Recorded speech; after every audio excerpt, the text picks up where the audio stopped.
अस्सलामु अलैकुम वरहमतुल्लाहि वबरकातुहू। रब्बी ज़िदनी इल्मा। दो आदतों पर जिसने काबू पा लिया उसने अपना रोज़ा बचा लिया।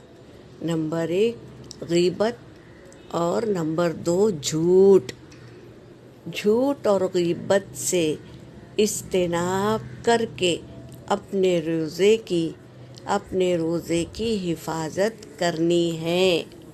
झूठ और गीबत से बचना है ताकि अपने रोज़े की हिफाजत हो जाए।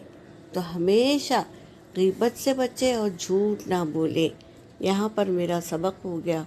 वाखिरु दावाना अनिल हम्दुलिल्लाहि रब्बिल आलमीन।